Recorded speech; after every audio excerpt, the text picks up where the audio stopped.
Je suis né juste un mois avant l'indépendance. Je suis né le 27 mai 1959. Donc, alors que j'avais une année d'âge, le pays accédait à l'indépendance. Je suis né au village. En fait, je suis originaire du sud Kivu, territoire des Mwenga.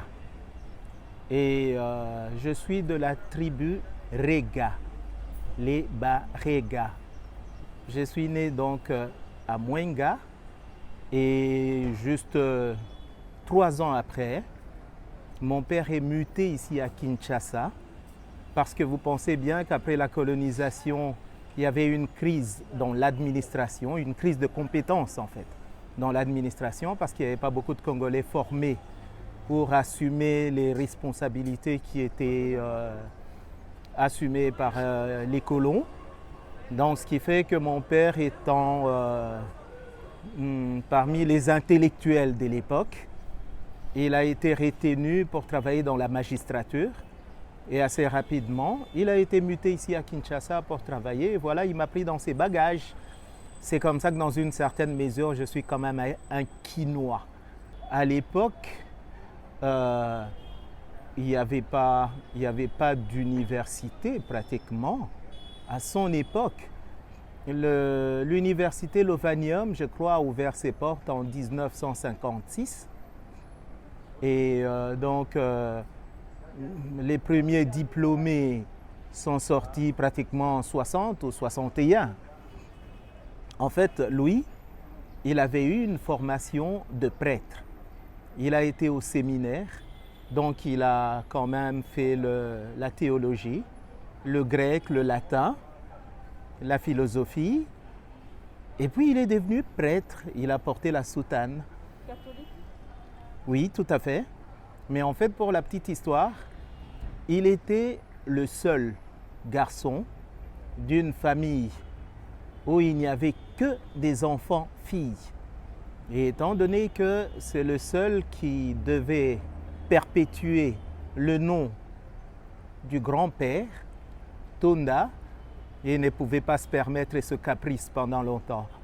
Donc il est sorti des ordres, il a épousé ma mère et voilà, c'est comme ça que nous sommes arrivés au monde.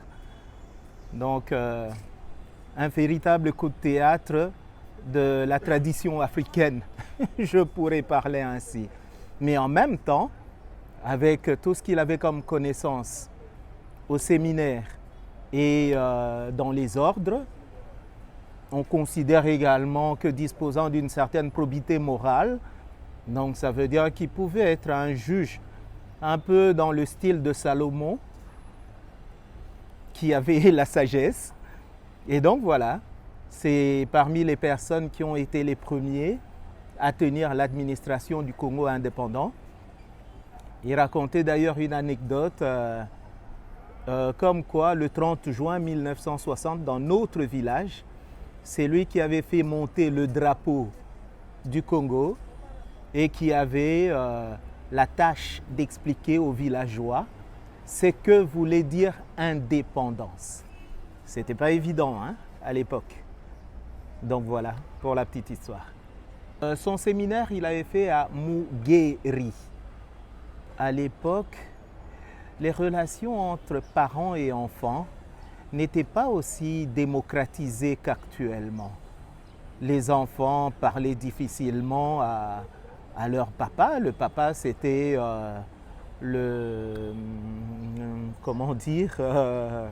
c'était une personne inaccessible. Donc, on devait lui parler seulement quand on avait un problème sérieux. Ce n'était pas le genre de personne qui rentre le soir et puis il y a les enfants qui viennent se mettre sur ses genoux, commencent à poser toutes les questions. Non, ce n'était pas comme ça. Et c'est ainsi, et je trouve ça bien dommage, que nous avons raté énormément d'informations par rapport à la culture et par rapport à l'histoire. Alors vous arrivez à Kinshasa du coup en 61. en 62. En 62. Oui. Dans quel quartier s'installe votre famille? Alors, quand nous arrivons, nous sommes dans la commune de Saint-Jean, qui est actuellement la commune des Lingwala. Et là, nous allons rester pendant à peu près 2 ans. Nous allons quitter Saint-Jean pour aller dans la commune de Kinshasa. En fait, ce sont des communes voilà, qui sont côte à côte. Et puis en 66, à l'avantage d'un lotissement de terrain qui sera fait dans une nouvelle cité qui actuellement s'appelle la commune des Bumbu, qui à l'époque était occupée par un industriel israélien qui avait une usine de production de boissons. Eh bien, l'espace sera loti et c'est alors que nous allons bénéficier d'un terrain où les parents vont commencer à construire progressivement et c'est là que nous allons nous installer parce que finalement, être locataire au Congo, ça a toujours été un casse-tête en fait. Les gens considèrent, le Congolais considère que avoir un chez-soi, avoir une maison qui vous appartient, c'est un souci de moins. Ben, j'imagine qu'ailleurs, ce n'est pas nécessairement le cas, parce qu'avec les taxes à payer à côté et tout, on n'est pas loin du compte. Dans tous les cas, voilà, c'est donc dans cette commune-là, à Bumbu, que j'ai passé ma jeunesse. C'était une très très belle expérience, parce que c'était un quartier tout neuf, mais chez nous, ça voulait dire en même temps que c'était un quartier arriéré. Il n'y avait pas d'électricité, il n'y avait pas d'eau courante. Donc la débrouillardise était le mot d'ordre. Il fallait creuser des puits pour avoir de l'eau. Et voilà, on vivait presque dans une petite brousse. C'était la nature à l'époque. On avait beaucoup d'arbres fruitiers. D'ailleurs, ça m'a toujours intrigué. Quand nous sommes arrivés à Kinshasa en 62, il y avait énormément de palmiers à Kinshasa. Mais la plupart ont été abattus au profit de construction d'immeubles, malheureusement. Et donc, je crois que nous avons beaucoup détruit la nature. Et les gens n'ont pas la culture de planter des arbres. Malheureusement, c'est voilà en gros la situation. C'est dans ce nouveau lotissement que vous avez aimé apparemment. Oui, tout à fait. Vous allez à l'école là-bas, j'imagine? En tout cas, mon cycle primaire, je l'ai fait là-bas, vraiment dans l'école du quartier. Ça veut dire tu quittes la maison pratiquement au moment où la sonnerie oui, est en train de carillonner, tu cours et tu arrives à temps. Quand est-ce que vous vous rendez compte que vous voulez faire cette carrière artistique? C'est à l'adolescence?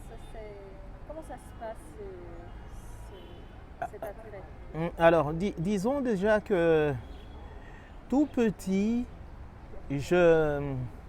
j'avais l'impression d'être un peu marginal.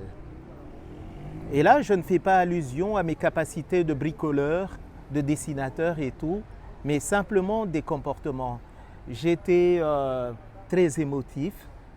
Ça veut dire quand il y a une situation, par exemple, que les amis semblent banaliser, moi j'avais tendance à faire trop de réflexions autour et à tirer des conclusions qui me créaient des sentiments de frustration et je n'arrivais pas à comprendre pourquoi ça ne dérange pas les autres et moi ça me dérange. En fait, c'était mon côté émotionnel en fait qui se manifestait déjà et moi je ne savais pas et du coup j'étais très très timide. Je n'osais pas m'exprimer avec beaucoup de liberté parce que je n'avais pas l'assurance que ce que je veux dire va convaincre. Alors, je me repliais un tout petit peu sur moi-même. Il faut dire que l'avantage que j'avais également à l'époque, dans ma jeunesse, il n'y avait pas cette prolifération des jouets en plastique. Il n'y avait pas Internet, il n'y avait pas de téléphone, il n'y avait pratiquement pas de cinéma, pas de télé. Donc, en fait, votre divertissement, vous deviez le créer. Vous voyez?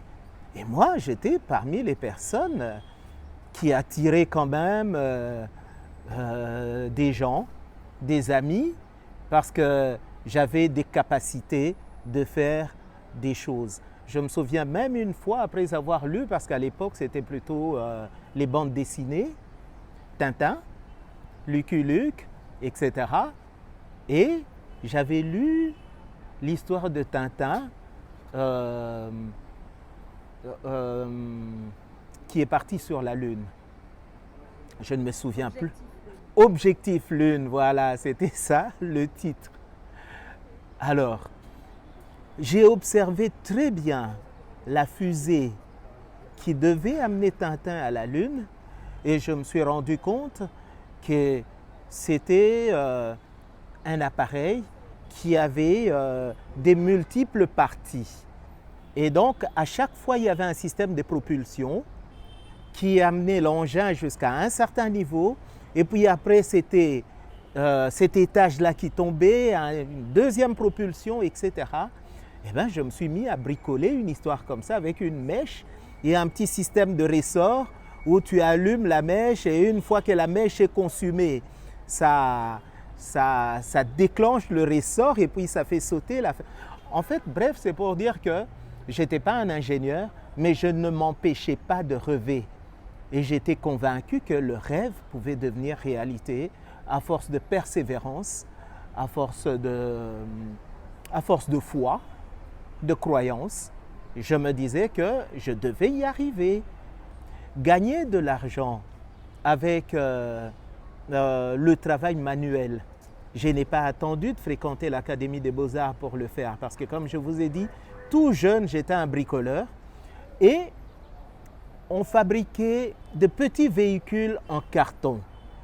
Je m'en souviendrai toujours parce qu'à l'époque, l'ordinateur n'existait pratiquement pas. IBM, qui était une grande firme américaine, je crois, avait à l'époque inventé une machine qui s'appelait, je crois qu'on appelait ça cerveau électronique ou quelque chose comme ça. Et ils utilisaient des petits papiers perforés. C'était ça le principe de travail. Et une fois qu'on avait utilisé ces papiers, on les jetait. Alors nous, on allait ramasser, c'était des cartons très bien, c'était blanc avec des petites perforations. On les découpait et c'est avec ça qu'on fabriquait les véhicules. Ça, c'était la première option.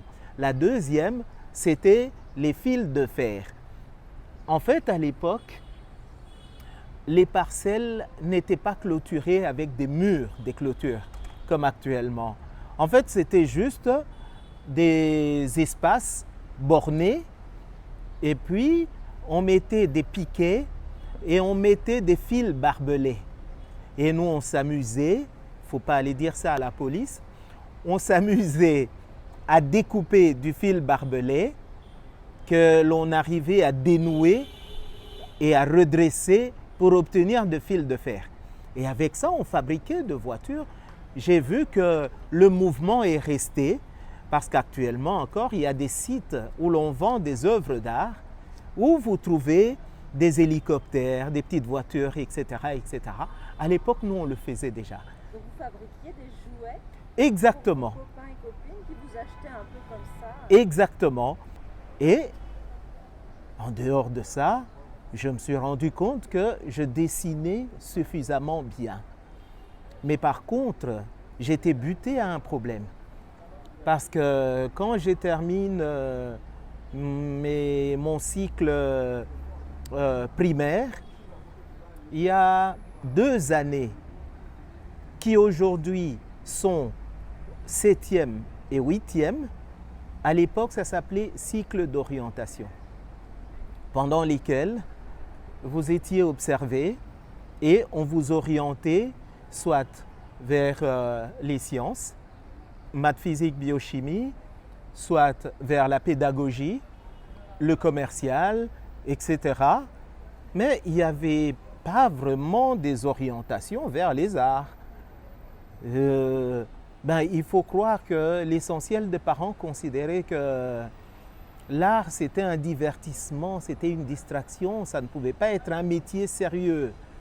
Et les parents considéraient que leurs enfants devaient faire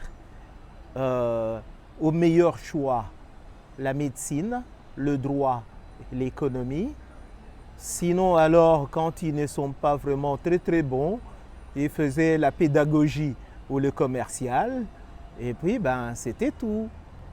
Et moi, je dois reconnaître que je n'étais pas fort en maths. Je me débrouillais assez bien en français. La section littéraire, ça ne me disait rien du tout. Mais, par coïncidence, un oncle qui était un sculpteur déjà à l'époque et qui avait travaillé sur un chantier qui lui avait apporté beaucoup d'argent, venait nous rendre visite et à chaque fois qu'il arrivait, c'était la fête. Il achetait à boire à tout le monde, etc. Et papa le présentait avec beaucoup de fierté pour dire, voyez, votre oncle, c'est un sculpteur. Voilà, il a travaillé sur tel chantier, il a gagné beaucoup d'argent. Il avait déjà fait des voyages en Turquie à l'époque et c'était un rêve. Alors c'est lui qui m'avait observé et il dit à mon père, j'ai l'impression que Jean-Pierre a quand même des bonnes capacités pour aborder les études d'art. Papa n'y croyait pas beaucoup. Je crois que si c'est moi qui le lui avais proposé, il aurait dit sûrement non. Mais comme ça venait quand même de quelqu'un qu'il appréciait beaucoup, cela a joué en ma faveur et voilà. C'est comme ça que je suis venu m'inscrire à l'Académie des Beaux-Arts en 3e secondaire. 3e secondaire, c'est-à-dire c'est 14 ans, c'est quel âge? Oui, 14-15 ans. 14-15 ans. Oui, parce qu'à l'époque, beaucoup de gens ne faisaient pas l'école maternelle et on entrait en première année primaire à l'âge de 5 ans. Et donc, à 12 ans, 13 ans, on avait déjà pratiquement terminé son cycle primaire, plus les 2 années de cycle d'orientation, on avait 14 ans. Et pour ceux qui avaient un petit retard, à 15 ans, on était en 3e secondaire. Donc l'oncle, c'était un frère de votre père ou de votre mère? Non, c'était en fait, Quand vous dites oncle, c'est un ami de la famille? c'est qui... pas vraiment. En fait, ce qui se passait à l'époque, c'est que Kinshasa, c'était en fait un grand village qui appartenait à une communauté qu'on appelle les Téké, Batéké. Les Téké et les Umbu. Ce sont les tribus à qui appartenait Kinshasa. Parce que eux n'étaient pas du Bas-Congo de l'époque, ils n'étaient pas du Bandundu non plus. Eux, ils étaient dans la cuvette de Kinshasa et puis ils étaient un peu sur les plateaux qu'on appelle plateau des Batéké. Voilà, c'était ça leur site. Parce qu'aujourd'hui, on a l'impression que Kinshasa appartient à tout le monde. Mais ce n'était pas comme ça. Alors, tous ceux qui venaient ailleurs, tels que nous, par exemple, juste après l'indépendance, vous quittez votre bled et vous venez à Kinshasa. En fait, vous êtes plus ou moins seul dans votre communauté autochtone. Vous êtes peut-être 4, 5 ou 6 familles. Et automatiquement, ça crée des accointances. Ça crée des liens assez forts. Et les gens n'essayent pas, ne cherchent pas à savoir que c'est l'oncle du cousin de X. Il suffit que tu parles la langue. Et même à la limite, que tu parles le Swahili, tu es de l'Est, automatiquement tu es tante, cousin, etc. Donc vous dire avec exactitude d'où il... C'est une question de vocabulaire. Absolument, c'est vrai. Donc il y a eu ce petit coup de pouce de cette personne qui a convaincu Oui. que vous pouviez faire une carrière artistique et qu'il y avait des chances pour que vous arriviez à gagner votre vie en Ab- faisant ça. Absolument. À l'époque, d'ailleurs, gagner sa vie avec ça, ce n'était même pas une préoccupation parce que, en fait, le pays était organisé tel que quand tu avais une activité, quelle que soit cette activité professionnelle, eh ben, tu avais un minimum pour ta survie. Ça, ce n'était pas un problème. Les gens n'étaient pas préoccupés par la richesse à l'époque.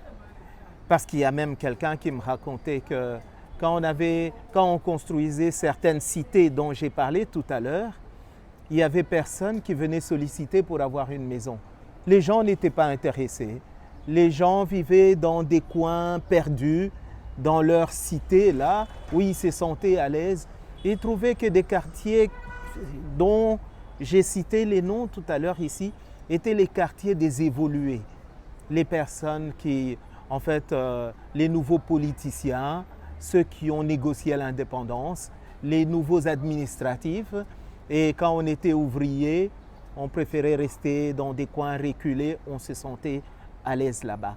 Donc, ce qui fait que faire les études était à l'époque moins lié à la rémunération. Déjà, dès qu'on faisait des études, en fait, On était à l'aise. on était à l'aise. Oui. Et puis, de toute façon, disons que le pays avait besoin de cadres, avait besoin des personnes qui avaient de la connaissance, parce qu'il n'y en avait pas beaucoup. Et il faut dire également que un autre détail avait pistonné les artistes. Le président Mobutu, quand il a accédé au pouvoir, il a valorisé l'art. Parce qu'il avait, parmi ses plans d'action, il y avait une philosophie qu'il avait lancée, qu'il avait baptisée « recours à l'authenticité ». Ça veut dire reprendre quelques comportements culturels de nos aïeux pour arriver à contrebalancer un peu avec ce qu'il appelait l'aliénation, qui dans une certaine mesure était vrai, parce que quand on t'appelle Jean-Pierre, Ignace, François, etc., ça n'a rien à voir avec tes origines africaines. Okay? Alors lui, il a dit, à côté de ce nom chrétien, il faut que l'on te donne un nom, ou plutôt un post-nom, parce que tu avais déjà le nom de ta famille, mais un post-nom qui vient de ta tribu. Et c'est comme ça que lui-même s'est fait appeler, alors qu'il était Joseph Désiré Mobutu, il s'est fait appeler Mobutu Sese Seko Kukumbwendu Wazabanga.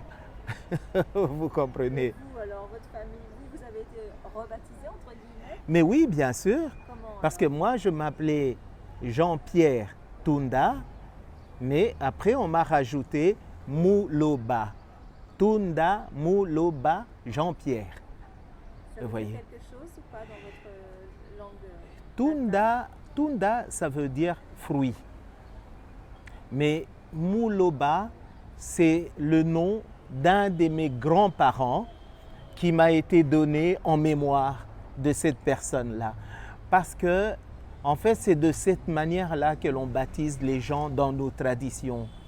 Ou bien on te donne un nom qui est un bon souhait, par exemple, qui pourrait être, je donne un exemple, Makiese.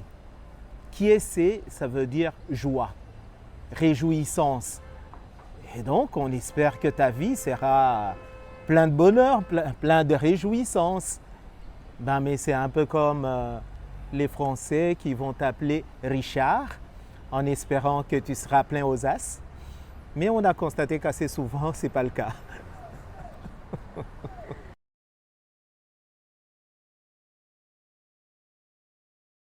On est en quelle année quand vous rentrez à l'académie? Quand je rentre à l'académie, nous sommes dans les années 74. 1974. Et donc vous rentrez dans la première année de ce qu'on appelle Le secondaire. le secondaire. Voilà. En fait, Les humanités, on appelait ça. voilà les humanités Ça. qui viennent juste après l'intermède de 2 ans de cycle d'orientation. Et là, donc, vous commencez en 3e et vous faites 4 ans. 3e, 4e, 5e et 6e. Et à l'issue, vous avez un document qui est l'équivalent du bac, qu'ici chez nous, on appelle un diplôme d'État. Et à l'époque, votre promotion, vous vous souvenez à peu près combien il y avait d'élèves? 74. En 1974, quand nous sommes en 3e, on devait être une trentaine à peu près. Dans la promotion. Donc il devait y avoir 200 élèves en tout.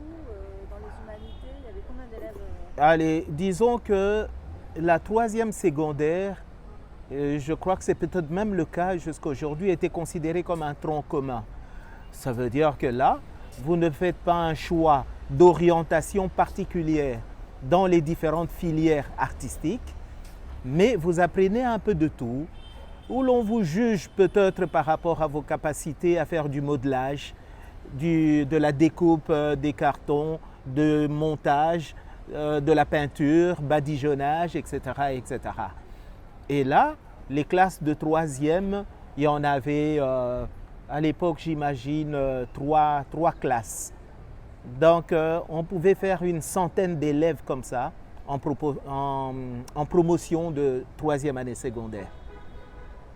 La première fois que j'ai posé mes pieds à l'académie, j'ai eu le sentiment et la conviction que c'était là ma place, simplement. Je restais admiratif devant tous ces monuments qui se trouvent dans le parc. J'avais ce sentiment d'être devant quelque chose de réel. Ça veut dire que j'étais en train de palper les émotions des artistes qui avaient exécuté ces œuvres à l'époque, qui étaient peut-être encore vivants que je ne connaissais pas, ou qui étaient peut-être décédés, mais j'avais l'impression qu'ils me transmettaient un message fort. Et je me rappelle la grande salle d'atelier des sculptures. Quand j'entrais, au-dessus de la grande porte, il y avait un tableau de peinture. C'était, je me rappelle encore, alors qu'à l'époque je n'avais que 15 ans, c'était la nature, comme en forêt, avec une espèce de cours d'eau comme ça. Et il y avait un oiseau, ça devait être un héron, qui avait une patte pliée, une autre dans l'eau. Je pouvais rester pendant des heures et des heures en train de regarder. Je ne me lassais jamais de cette affaire-là. Donc, vraiment pour dire qu'à l'Académie des Beaux-Arts, je me suis senti tout de suite chez moi. Mais en même temps, j'étais à l'aise évidemment parce que le dessin, je connaissais, j'étais habitué. Les bricolages, n'en parlons pas parce que j'ai découpé, j'ai modelé de la pâte, etc., etc. Ce n'était pas un problème.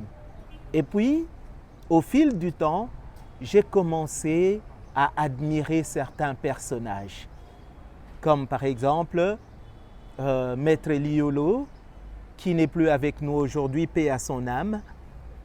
C'est un monsieur qui m'avait impressionné. Et finalement, mon passage de 3e en 4e, quand j'ai choisi de faire la sculpture, c'est un peu par rapport à l'image que me reflétait Maître Liolo. J'aimais énormément ses œuvres. Quand on passe de 3e en 4e, il faut choisir son option. Et évidemment, les options classiques des beaux-arts, c'est la peinture, la sculpture, la céramique. Et ici, tout spécialement, il y a une autre forme de sculpture qu'on appelle sculpture métallier, mais que l'on avait appelé à l'époque le métal battu, qui avait comme matière de prédilection le cuivre, la feuille de cuivre. On tape dedans pour donner des formes, comme c'est une matière qui est assez malléable. Et c'est comme ça qu'on fait ressortir les images. Et donc, il y avait cette option-là également. Et naturellement, moi, j'ai choisi la sculpture. Et alors, à cette époque, on est donc en plein règne de Mobutu, il y a cette zaïrification, Zaïrianisation. zaïrianisation, excusez-moi. Oui. Et alors, justement, moi, c'est une question que je me pose souvent et je n'ai pas encore la réponse, mais parce qu'il y a un art traditionnel très, très important ici. Il y a beaucoup d'ethnies, beaucoup de traditions différentes. OK. Je ne sais pas si vous avez eu la chance d'aller dans ce musée royal de Tervuren. Pas encore. J'espère en avoir l'occasion bientôt. C'est un des plus beaux musées d'art africain du monde, hein, à mon J'imagine. Oui. avis. Et on voit bien la richesse de l'art Congolais. local, congolais. Oui. Comment est-ce que la formation que vous avez à l'époque tente d'articuler en fait votre formation de jeunes artistes à ces différentes traditions de sculpture, de peinture congolaise?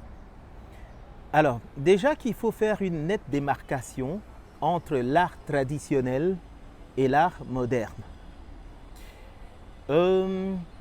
L'art traditionnel africain est un art que l'on baptise de magique et des religieux. En fait, dans les traditions, on ne fait pas des sculptures pour juste commémorer un événement ou embellir un espace. En tout cas, je n'en connais pas. Généralement, quand on fait une statue, c'est une statue qui est porteuse de pouvoir. Ça veut dire que ça doit servir à communiquer quelque chose qui est vraiment... ça peut servir, par exemple, dans les rites, de manière générale. Et voilà, c'est essentiellement pour ça que ça se fait. Alors que l'initiateur de l'Académie des Beaux-Arts ou de la formation artistique moderne au Congo, qui s'appelle Marc Walenda, le frère Marc, lui, il vient avec une conception moderne de l'art. Ça veut dire essentiellement la démarche classique, l'inspiration et l'expression de son inspiration de manière à rendre le mieux possible l'émotion qu'on a éprouvée ou à relater le mieux possible l'événement que l'on a vécu de telle manière que la personne qui après se retrouve face à l'œuvre reçoive ce message-là sans trop de complications. Vous comprenez? Bien sûr, je comprends. Et donc, il n'y a pas de passerelle en fait entre cet art traditionnel, parce que regardez, en France, l'art moderne, vous savez bien, Picasso s'est inspiré de la sculpture, de certaines sculptures africaines. Tout à fait. On a pris les formes sans en prendre le contenu, si je puis dire. Oui. Donc, on pourrait très bien imaginer que l'art moderne, entre guillemets, congolais, laisse tomber la fonction rituelle et symbolique de ces œuvres traditionnelles en gardant les savoir-faire et les formes stylistiques. On aurait pu imaginer, mais ça ne s'est pas fait. Oui, mais ça veut dire qu'à l'époque, le Congolais ou le pouvoir congolais n'est pas impliqué dans la formation artistique. Moi, je me rappelle quand je suis à l'école secondaire, les modèles que l'on nous donne à dessiner, ce sont des modèles qui viennent de la Belgique. C'est Michael qui tient, je ne sais pas, une glaive ou comment la tête de Goliath au sol avec... vous comprenez?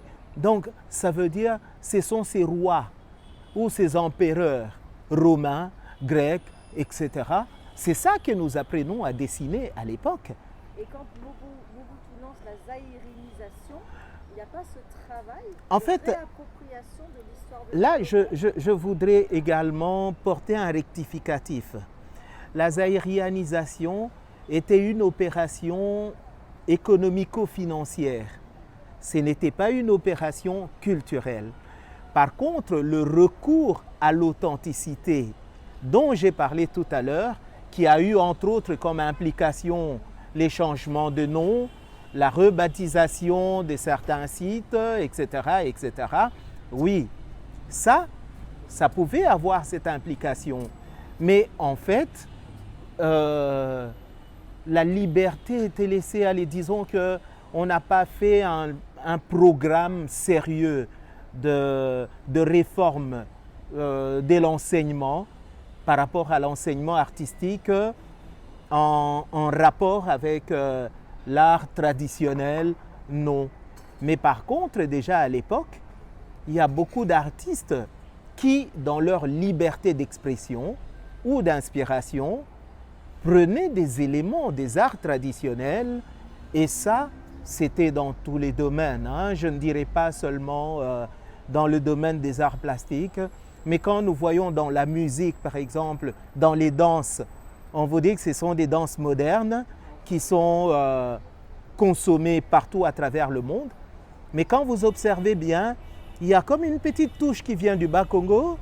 Il y a la célèbre danse du Kasaï, le Mutuashi, qui a été dansée à toutes les sauces pratiquement.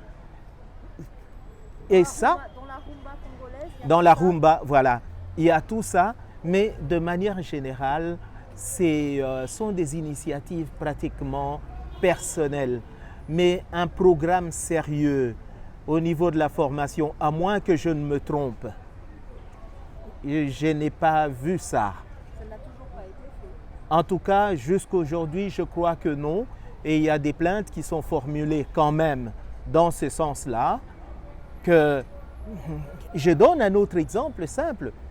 Quand on vous dit l'histoire de l'art, le cours de l'histoire de l'art, eh ben c'est la Renaissance avec Michel-Ange, avec Léonard de Vinci, et puis vous avez l'impressionnisme avec Monet, avec Van Gogh et autres. Mais l'art traditionnel, non, pratiquement.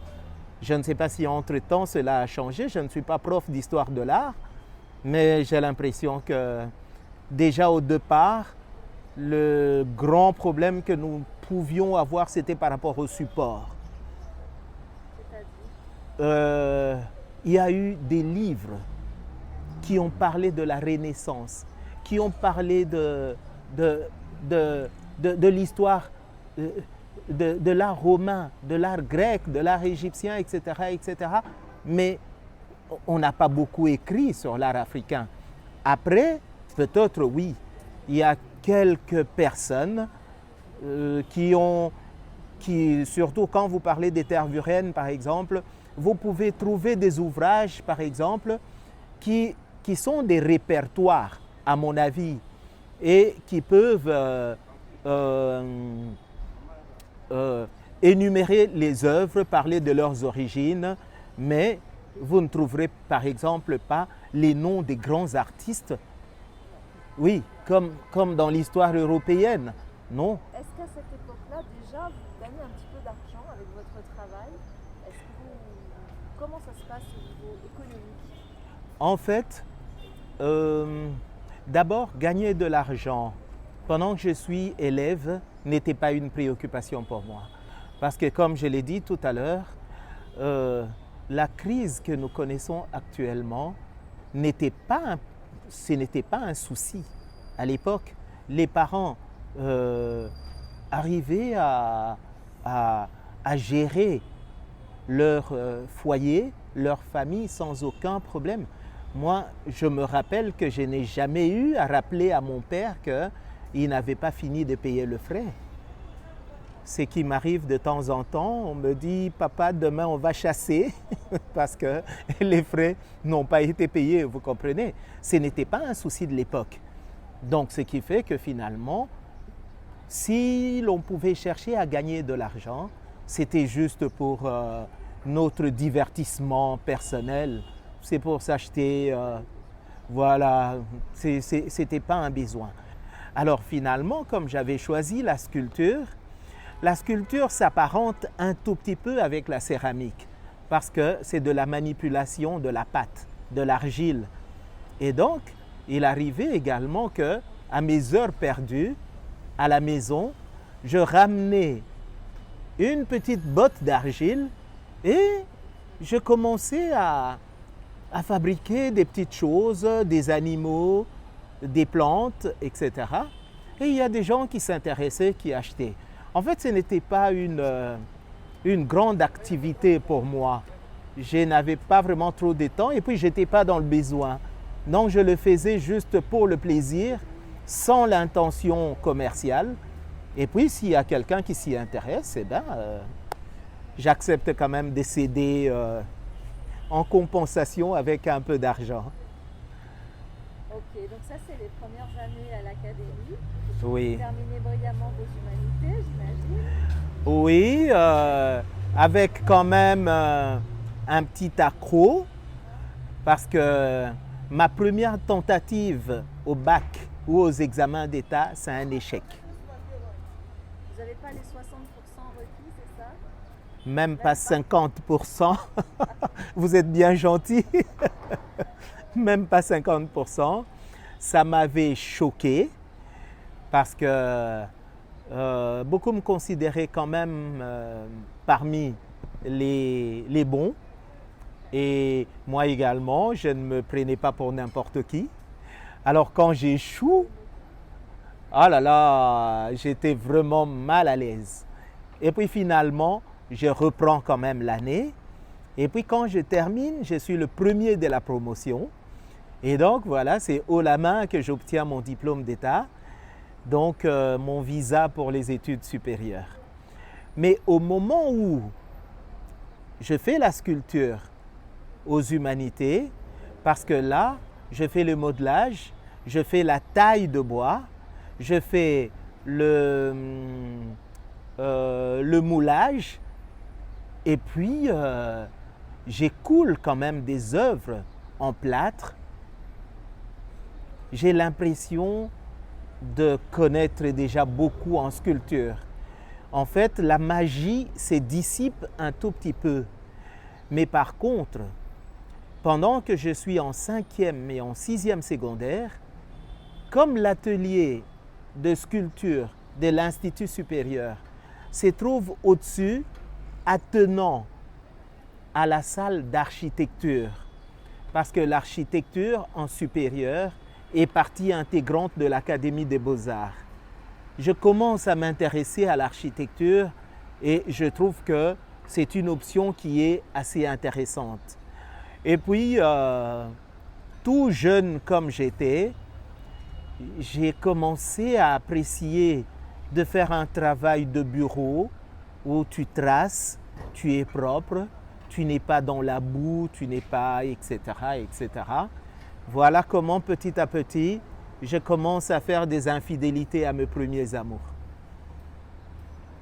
Et donc, vous choisissez l'architecture. Entre-temps, il y a un petit souci. Pour faire l'architecture, il faut avoir fait l'option scientifique aux humanités. Et ce que moi j'avais fait s'apparentait à l'option littéraire. Mais entre-temps, il y a un incident politique. Le président Mobutu, à l'époque, signe un décret qui détache l'architecture de l'Académie des Beaux-Arts pour la rattacher à l'Institut des bâtiments, des travaux publics, ponts et chaussées. Pour quelles raisons exactement, je ne saurais pas dire. Et en même temps, la communauté économique européenne, qui avait déjà un projet de financer la construction de bâtiments d'architecture au sein de l'Académie des Beaux-Arts, avait déjà lancé et presque terminé la construction de bâtiments.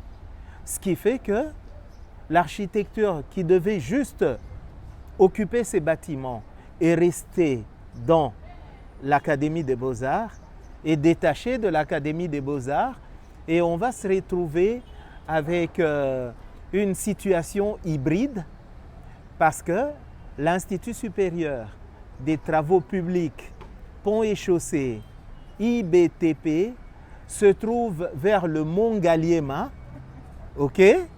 Et l'architecture, qui est partie intégrante de l'IBTP, se trouve à l'Académie des Beaux-Arts.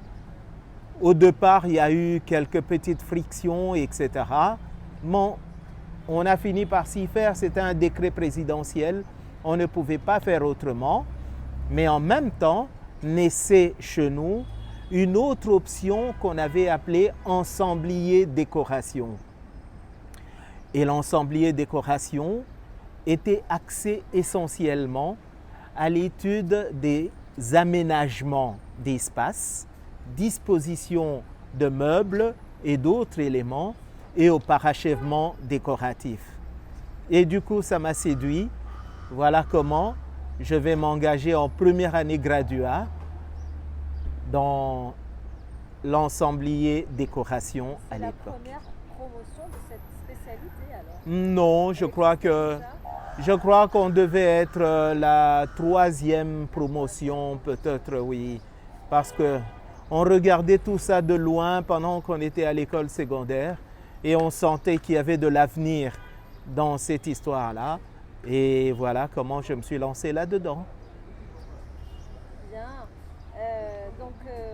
Parce que aujourd'hui, on voit, il y a quand même beaucoup de richesse à Kinshasa, beaucoup de restaurants, de bars qui sont aménagés de manière magnifique. Oui. Là, j'imagine, donc il y a du travail pour cette spécialité.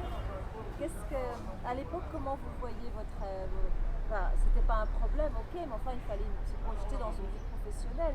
Quels étaient les clients potentiels de cette section-là à l'époque? Mais avant même de parler de clients, je voudrais parler de nos enseignants de l'époque. L'ensemblier décoration était une nouvelle spécialité pratiquement ici chez nous. 2-3 ans, vous m'avez dit? Oui, tout à fait. Donc, étant donné qu'il n'y avait pas beaucoup de Congolais formés pour ça, on a fait appel aux étrangers. Donc, nous avions l'essentiel des professeurs étaient des Belges. Oui, parce qu'après l'indépendance, on a quand même gardé une très très bonne coopération avec notre ancienne métropole. Ok? Et pour la plupart, c'était des entrepreneurs. Ce sont eux en fait qui détenaient les entreprises qui faisaient de la conception des aménagements de la décoration et qui avaient des ateliers de mobilier, qui faisaient du parachèvement. Donc quand ils venaient nous donner cours, c'était passionnant parce qu'ils nous parlaient des expériences vécues. Ok? Alors, à l'époque, il faut dire également que Mobutu a le temps d'asseoir son pouvoir de manière vraiment, de manière stable. C'est l'époque de la guerre froide.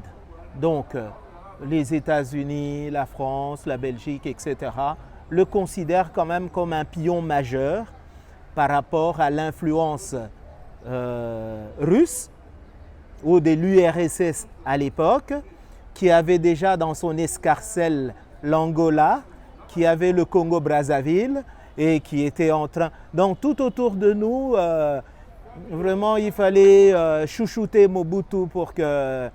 Et ils ont mis des bases militaires, mais enfin, c'est pas ça notre... OK? Mais c'est pour dire que Mobutu, qui devient très puissant, s'est fait entourer par ses anciens amis, qui étaient des personnes, entre parenthèses, très très compétents, et qui sont des personnes qui sont des politiciens des premières heures, qui avaient été avec Lumumba à la table ronde à Bruxelles, et finalement, que certains qui venaient de terminer l'université, la jeune université Lovanium, donc il y avait de messieurs comme Bomboko, il y avait de messieurs comme Étienne Tshisekedi, le père de l'actuel président de la République. Eh bien, ce sont ces gens-là qui ont formé la classe politique de l'époque. Mobutu était un monsieur raffiné. C'était un monsieur qui aimait les belles choses, un monsieur qui s'habillait très bien. Si vous avez des souvenirs de lui, il portait une toque en peau de léopard, il avait une canne sculptée et il s'habillait en abakos, qui était la tenue officielle du recours à l'authenticité, à l'opposé du costume cravate. OK? Et donc, toute cette classe politique-là a déferlé pratiquement sur des nouveaux quartiers, comme le quartier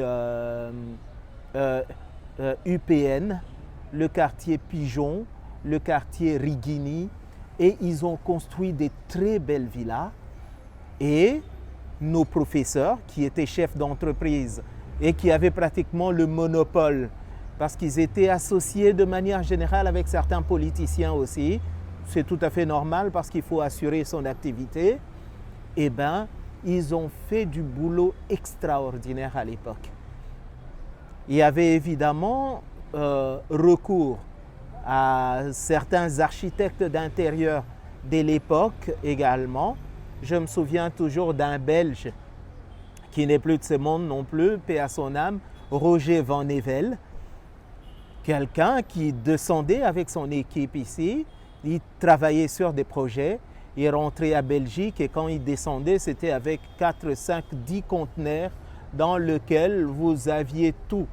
Il avait une bonne petite équipe de spécialistes, il recrutait quelques Aïrois à l'époque et il vous faisait un travail de rêve comme on n'en fait plus actuellement. En tout cas, c'était bien.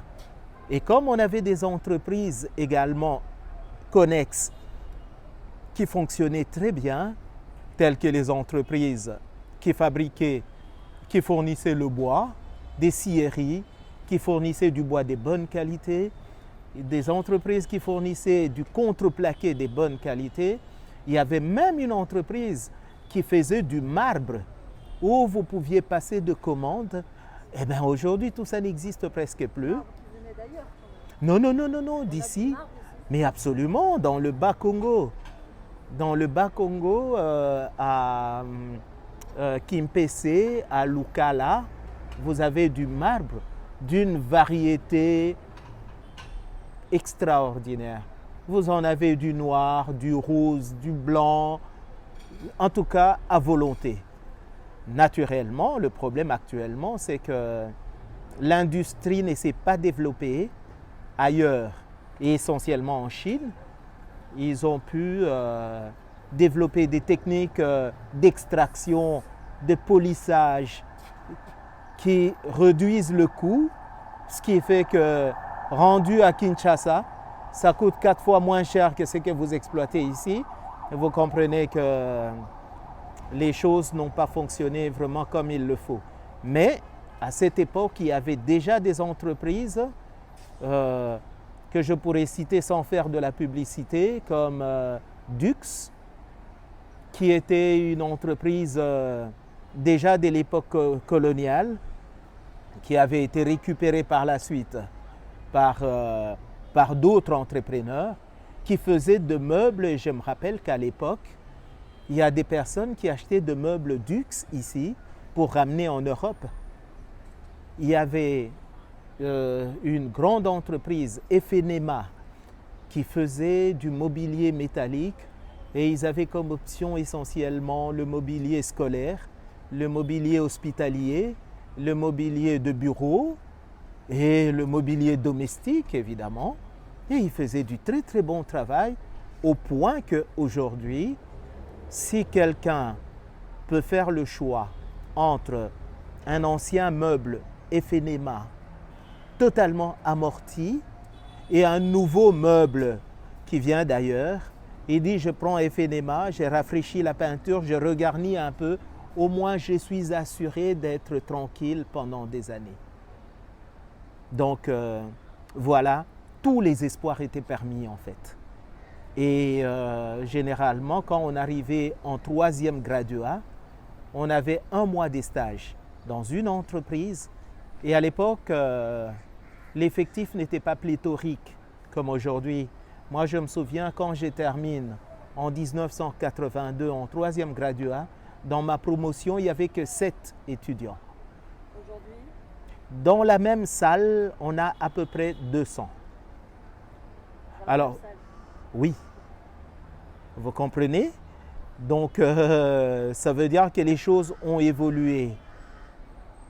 Mais il n'y a pas eu énormément d'amélioration. Il y a beaucoup d'efforts qui sont fournis, certes. Mais je crois que il y a très peu de contrôle au niveau démographique déjà. Ça veut dire que ce n'est pas seulement un problème, le problème d'occupation d'espace sur le plan scolaire et académique, c'est le même problème qui se pose sur la circulation routière, c'est le même problème qui se pose dans nos quartiers, les maisons qui doivent être habitées par 3 ou 4 personnes.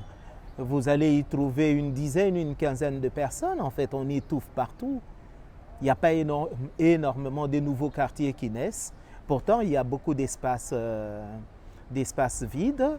Bon, je ne suis pas non plus pour l'occupation totale des espaces, mais je me dis par exemple qu'il y a des vieux quartiers qui pouvaient être rasés et construire des HLM, des immeubles où on pouvait mettre beaucoup de gens dans des conditions quand même suffisamment bonnes, sans... Faire une ville comme ça plutôt que comme ça. Exactement.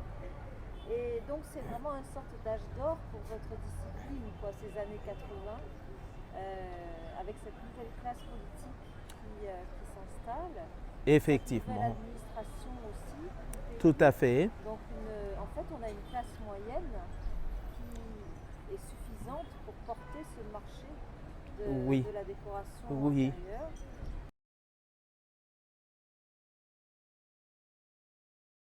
Professionnel. Vous êtes tout de suite enseignant Non.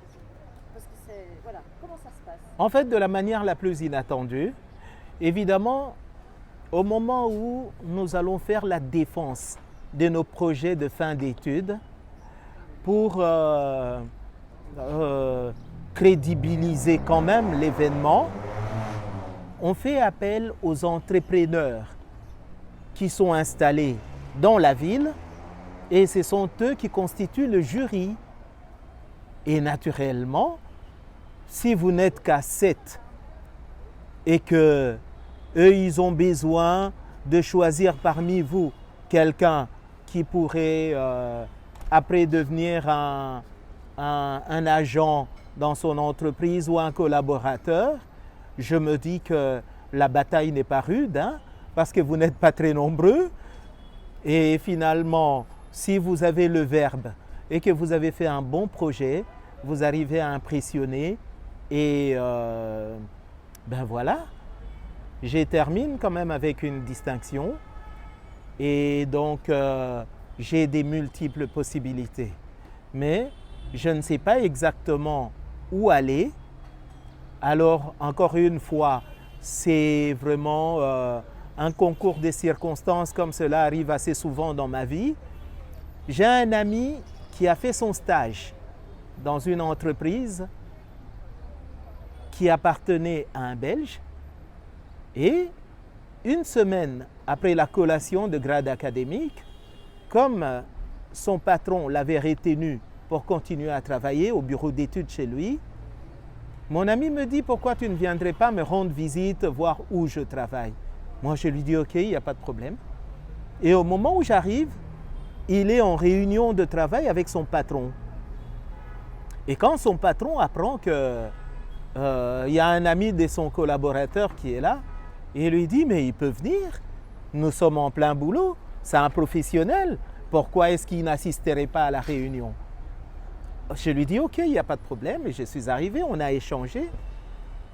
Alors, entre deux propos professionnels, il me demande « Mais au fait, parce que lui aussi avait été membre du jury. Il me demande « Mais au fait, Jean-Pierre, est-ce que vous travaillez déjà quelque part ?»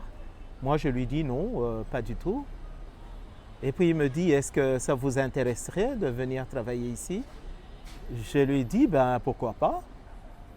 Alors il me dit « Et quand est-ce que vous commencez ?» Je réfléchis un peu, je lui dis « La semaine prochaine. » Il me dit, mais non, un artiste ne réagit pas comme ça. Un artiste est spontané. Quand on lui dit, tu commences quand? L'artiste dit, demain. Et moi, je lui dis, ok, je commence demain. Et voilà, c'est comme ça que je vais commencer une aventure professionnelle avec M. Jacques Desporter. C'est comme ça qu'il s'appelait. Oui. Je ne sais pas si c'est le même. Il y avait un autre Desporter, architecte, qui était professeur en architecture. Celui-là, c'était un entrepreneur. Mais c'est vrai qu'il était très connu aussi parce que c'est parmi les gens qui ont énormément travaillé pour la vulgarisation de travaux de décoration, de parachèvement, des aménagements, etc. etc. C'est-à-dire qu'il pratiquait des prix accessibles? Non, il avait monté déjà une première entreprise à l'époque qui s'appelait New Form. Et puis, après la zaïrianisation, justement, je crois, il avait perdu cette entreprise-là. Alors, il est revenu plus tard, dans les années 80, avec une autre entreprise qui s'appelait Casa. Un nom italien, j'imagine, qui doit vouloir dire maison. Et c'est comme ça que nos chemins se sont croisés. C'était vraiment un artiste, ce monsieur-là. Il était fou. Il donnait des idées extraordinaires. Et moi et mon ami, nous avions comme tâche de traduire ces idées en dessin dans un bureau d'études avant d'aller présenter chez un client. Et puis après, de passer à exécution sur les chantiers. C'était une période assez palpitante, mais en même temps, ça nous a énormément aidés. Nous avons appris beaucoup de choses. J'ai travaillé là-bas pendant 4 ans, de 82 en 86. Et j'ai eu la chance parce que à chaque fois qu'on avait un travail à faire, il allait en Belgique, il ramenait les échantillons des tissus, il ramenait de la quincaillerie. Donc j'avais la possibilité de distinguer les différents types de charnières, les serrures à meubles, les serrures à portes, les moulures, etc. etc. Donc j'étais devenu quand même un petit spécialiste de la déco. Et finalement, à chaque fois qu'on se retrouvait avec les amis et qu'on discutait profession, ils sentaient que là-bas, nous, on apprenait quand même beaucoup et on avait beaucoup à partager. Ça, c'est un des détails qui va militer à mon orientation vers l'enseignement plus tard. Alors, en 86, un peu comme ce qui m'est arrivé à l'école secondaire, j'ai fait pendant 4 ans la sculpture et j'ai eu l'impression que j'avais tout compris. C'était plus la peine de continuer avec. Et par coïncidence, de 82 à 86, ça fait encore 4 ans, j'ai travaillé avec M. Jacques Desporter et j'ai considéré que j'avais suffisamment appris. La magie s'est évaporée encore une fois et un beau jour, je suis entré dans son bureau et encore une fois, c'était un coup de théâtre comme au moment de mon engagement. Je lui dis, Monsieur Jacques, je viens vous dire que depuis un bout de temps, j'ai l'impression de tourner en rond ici et je ne m'épanouis plus et j'ai l'impression que mes aspirations n'ont plus d'éclosion ici. Alors, je viens vous dire que je démissionne. Alors, en fait, il était en train d'écrire sur une feuille. Pendant que je tenais mon petit discours, il n'a même pas levé les yeux pour me regarder. Et quand j'ai fini, je le vois juste me jeter un coup d'œil entre ses lunettes. Et moi, il me dit, Jean-Pierre, mais voyons, on n'est pas mariés, moi et toi. Si tu as envie de partir, tu peux partir. Ben voilà, c'est comme ça que j'ai quitté M. Jacques Desporter. OK? Et j'étais convaincu que j'étais capable de lancer mon propre business. Et donc voilà, Dieu merci, à l'époque je n'étais pas marié, je n'avais pas d'enfant. Je pouvais me permettre de jeûner quelques jours sans trop de soucis, surtout que c'est une décision qui venait de moi-même.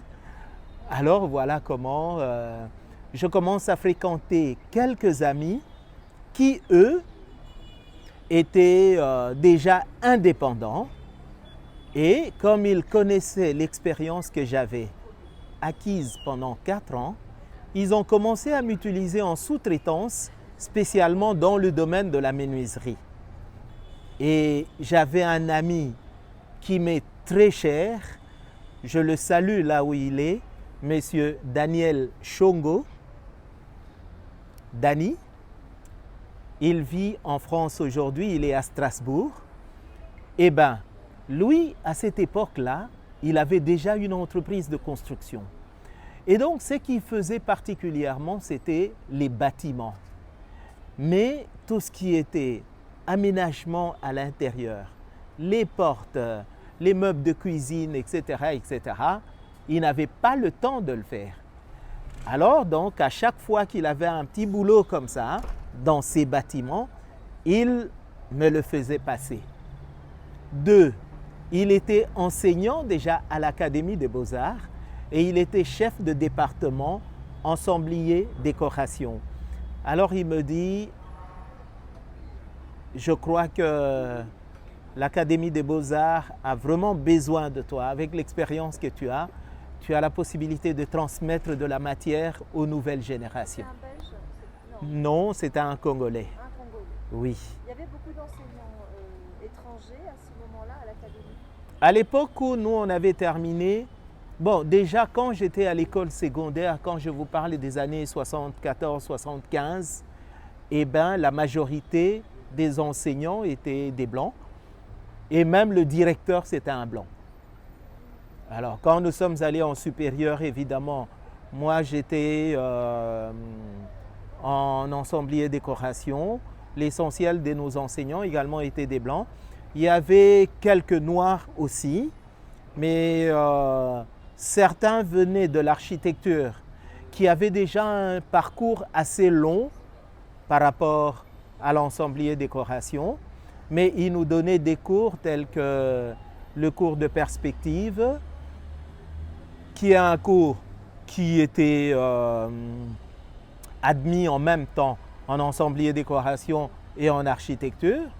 Donc voilà à peu près comment cela s'était déroulé.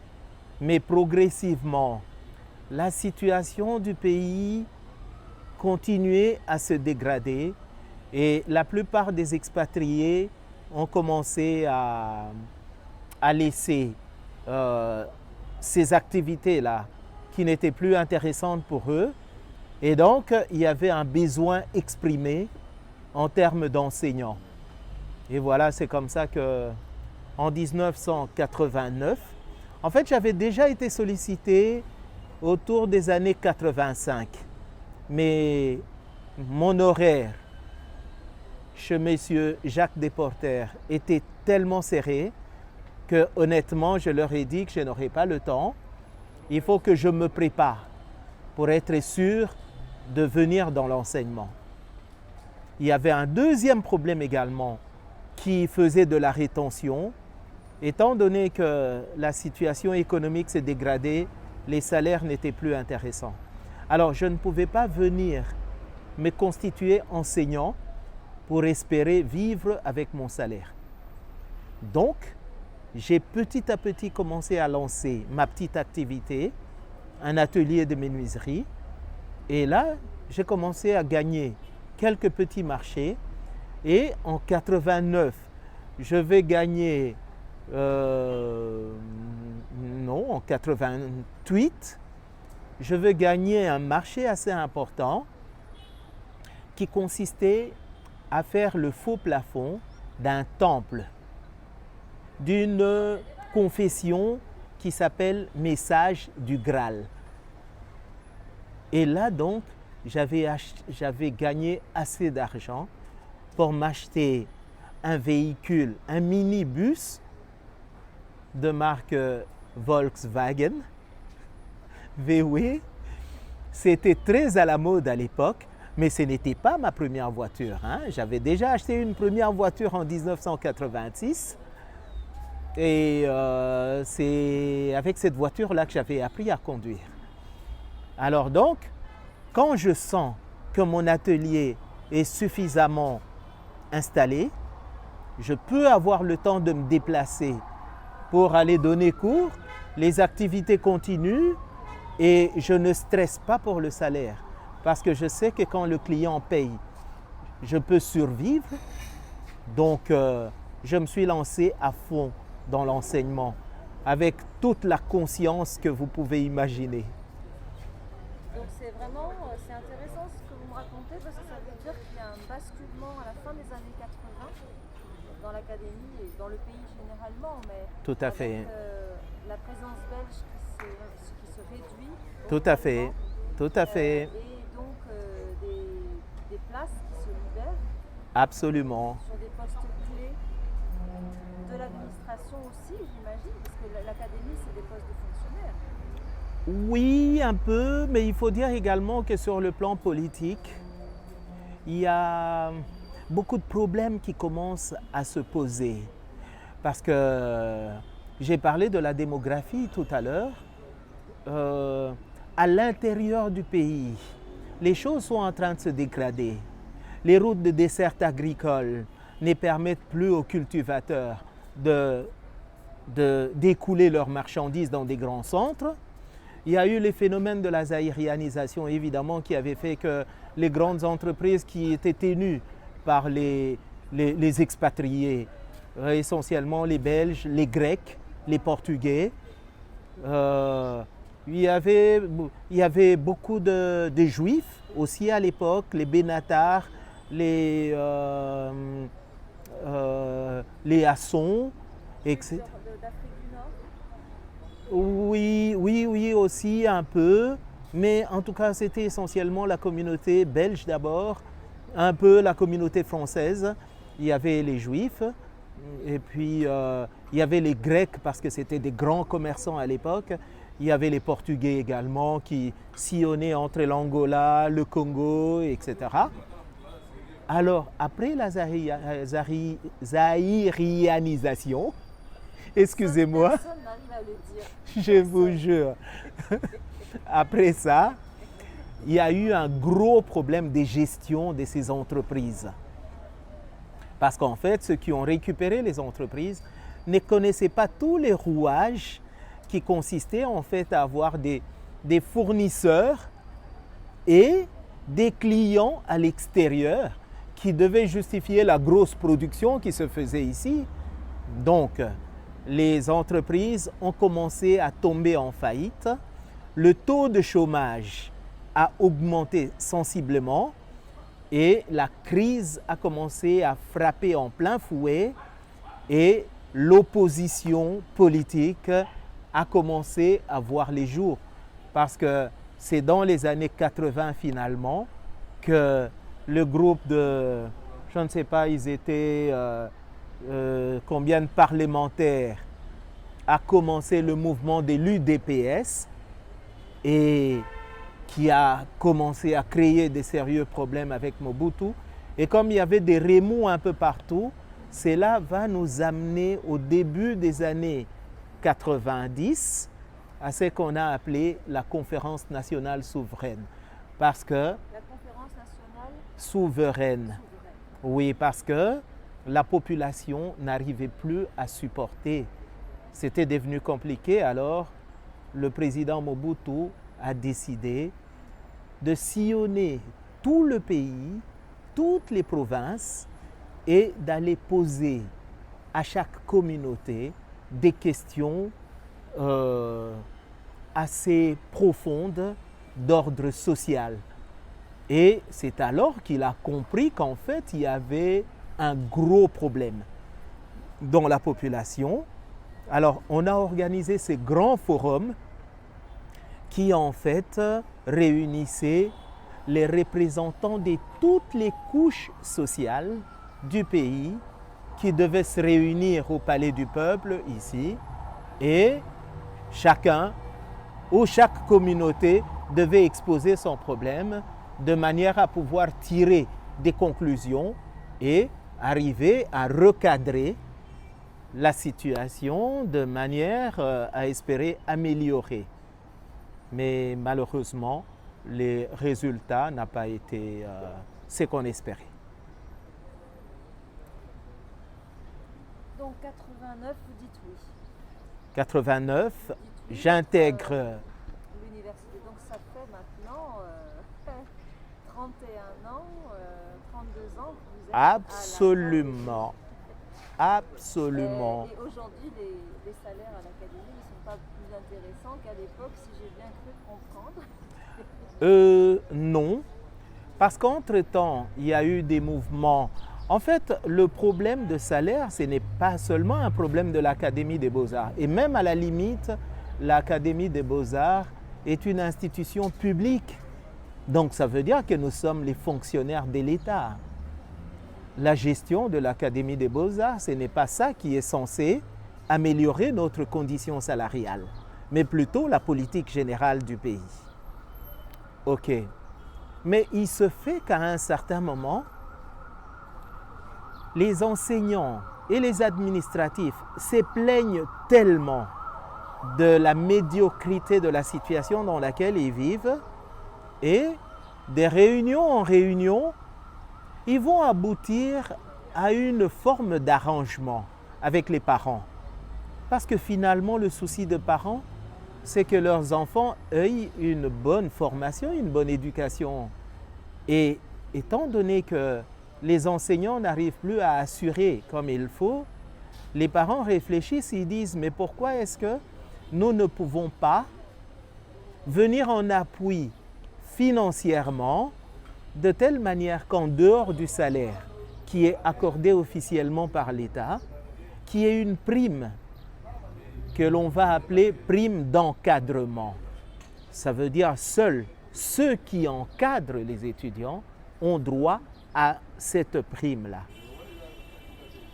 Voilà comment cette affaire a commencé et qui continue jusqu'à aujourd'hui. Et qui a même créé des petits problèmes par la suite parce qu'on va remarquer que dans certains instituts, la valeur de la prime est tributaire de l'effectif des étudiants. C'est tout à fait simple. Si vous avez une institution avec 10 000 étudiants et une autre institution avec 2 000 étudiants, ben, la cagnotte n'est pas la même. Et donc, ce qui fait que par moment, ça a créé des plaintes, des remous, des choses comme ça. Mais bon, on a toujours su rebondir correctement et retomber sur nos jambes et puis continuer à assurer la formation qu'il faut. Mais pour ce qui me concerne personnellement, ça n'a jamais posé un problème parce que je suis parti déjà sur le principe que je ne viens pas comme enseignant pour un salaire, mais je viens juste pour donner une formation et à côté, j'ai une activité qui va me payer suffisamment bien pour me permettre de moins stresser, de ne pas être aigri, de ne pas avoir à me plaindre tout le temps. Et comme ça, ben, je garde le cap. Et ça n'a pas changé depuis. C'est quoi cette prime d'encadrement? C'est général? Comment ça se passe? Quand on est fonctionnaire, on a un salaire de fonctionnaire Tout à fait. qui est payé parfois avec beaucoup de retard. Bon, depuis quand même, ça s'est normalisé. Normalisé. Avec le système de bancarisation, ça c'est également parce qu'à l'époque, on avait ce qu'on appelait les agents payeurs.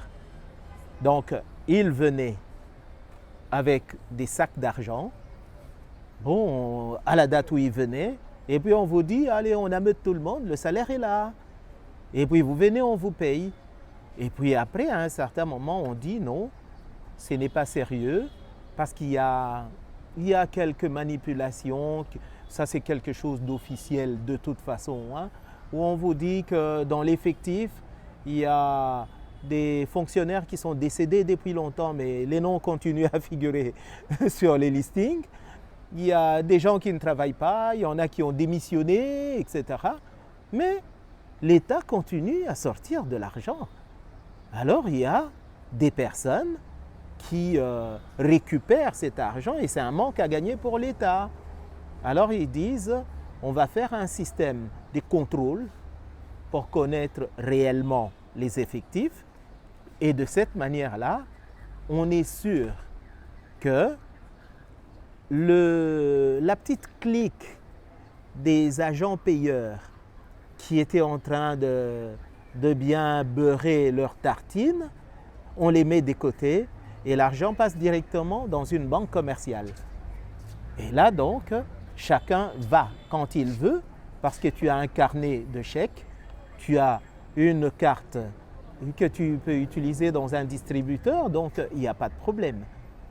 Ça, c'était un côté positif. Mais par contre, pour ce qui concerne la prime, ça, c'est lorsque, dans les réunions mixtes entre les parents des étudiants et les comités de gestion ou carrément le ministère de l'enseignement, on dit voilà, on fixe les frais académiques. Allez, on pourrait dire essentiellement le Minerval, mettons à $400. C'est un exemple. Alors les parents disent, nous sommes disposés à mettre $50 en plus et ces $50 seront orientés vers les primes, voilà, des encadreurs. Et il y a beaucoup d'autres rubriques comme ça. Il n'y a pas que la prime des encadreurs. Il y a par exemple les efforts de construction. Parce qu'on se rend compte que l'État est surchargé. Et comme je disais tout à l'heure, en 82, nous terminons dans une promotion avec 7 étudiants dans une salle. Et bien, 20 ans après, ils sont à 200 là-dedans. Ben, les différents comités de gestion se rendent compte que les bâtiments n'évoluent pas au même rythme que la démographie. Alors on dit par exemple, mais dans les frais à payer, pourquoi est-ce qu'on ne mettrait pas de côté chaque fois $5 par étudiant? Et c'est ça qui va permettre d'acheter le sac de ciment. Je trouve que c'est une politique fantastique et vous allez remarquer que dans la plupart des institutions, ils ont construit des nouveaux auditoires grâce à cette petite enveloppe-là qui est intitulée l'effort à la construction ou quelque chose comme ça.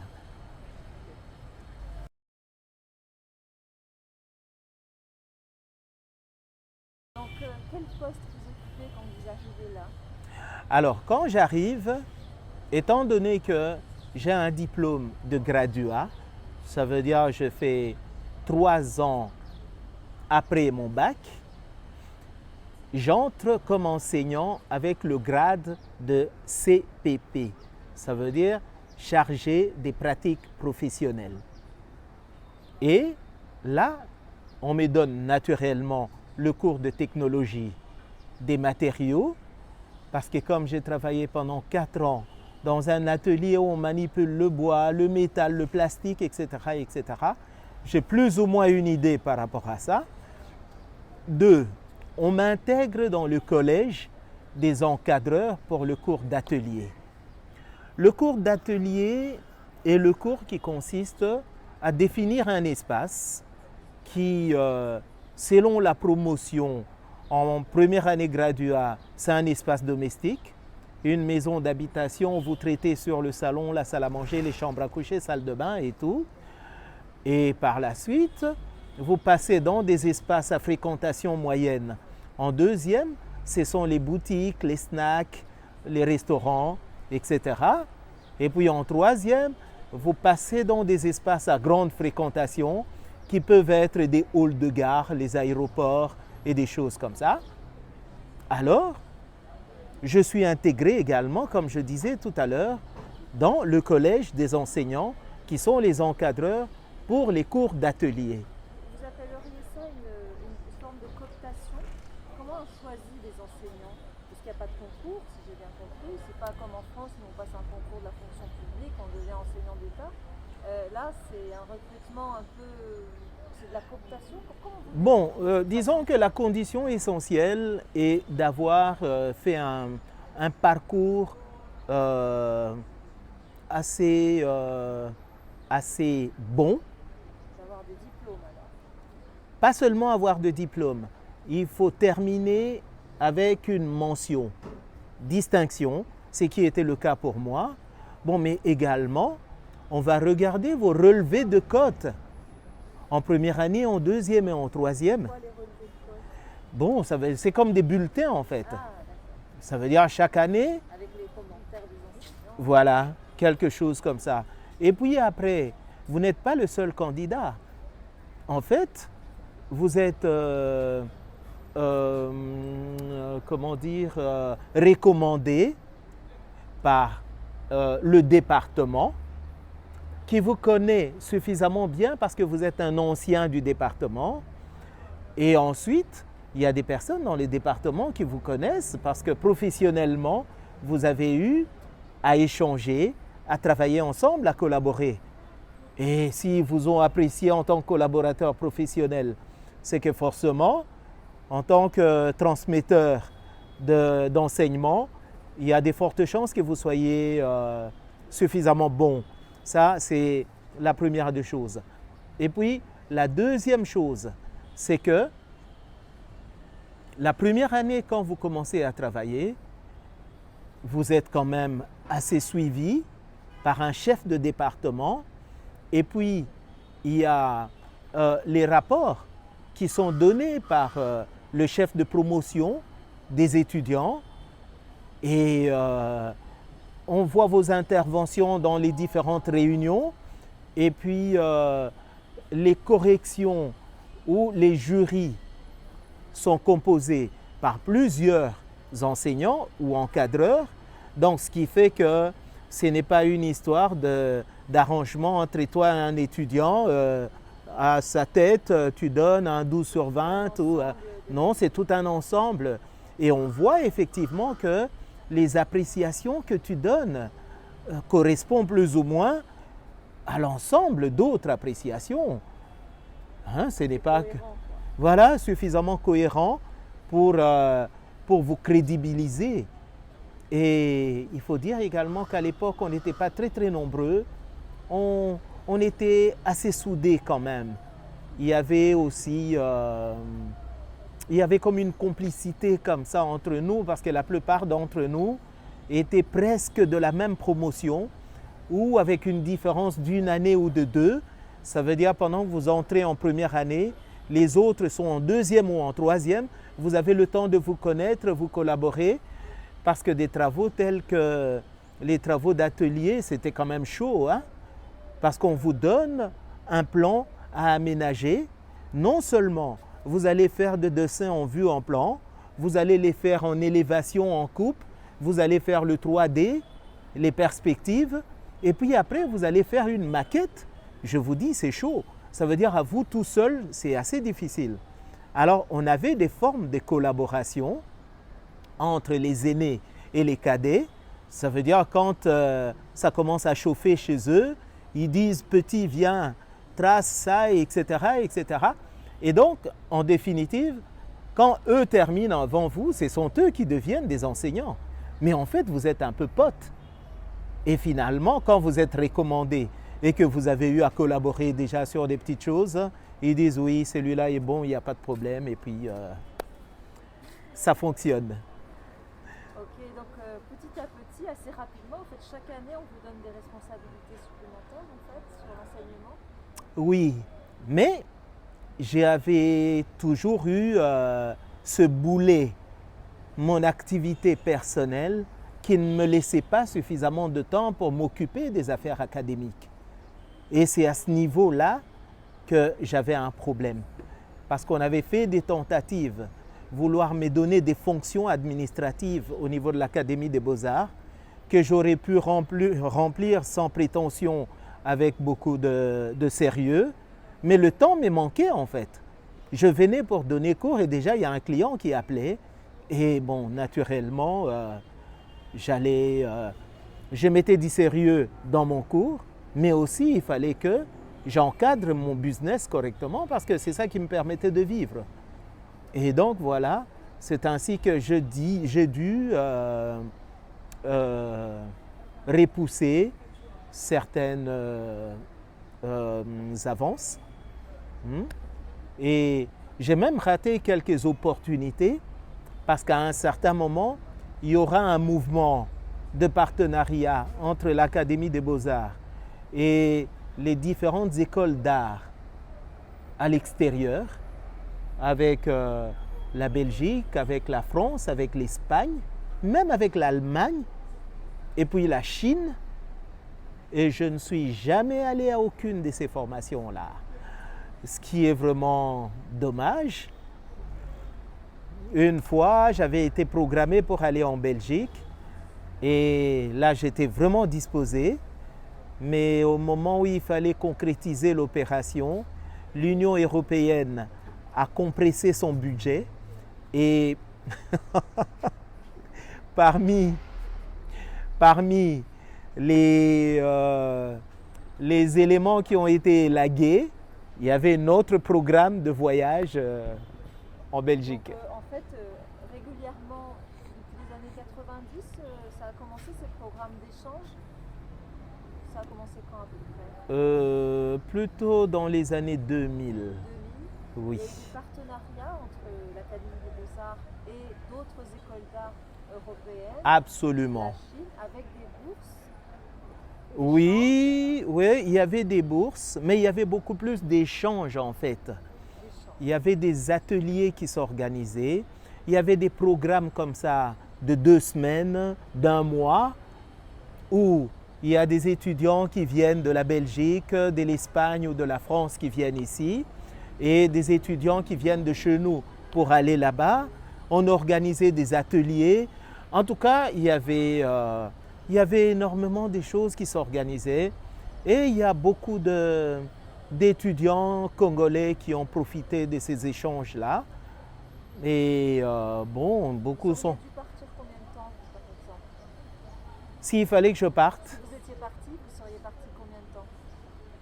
ben, en tout cas, pas longtemps, hein. C'était quelques semaines l'échange? En tout cas, 2 semaines, ça aurait été bien pour moi parce que après... J'ai entendu parler, excusez-moi, j'arrête pas de vous couper là, mais par exemple, Léma Poussa, il est parti plusieurs années à Liège, en Belgique. Oui. Votre directeur actuel, il est parti 1 an, je crois, en Chine. Non, même plusieurs, parce que c'est là qu'il a obtenu son diplôme de doctorat en art. Donc il y a des échanges plus longs encore qui se sont mis en place. Oui, absolument. Mais en fait,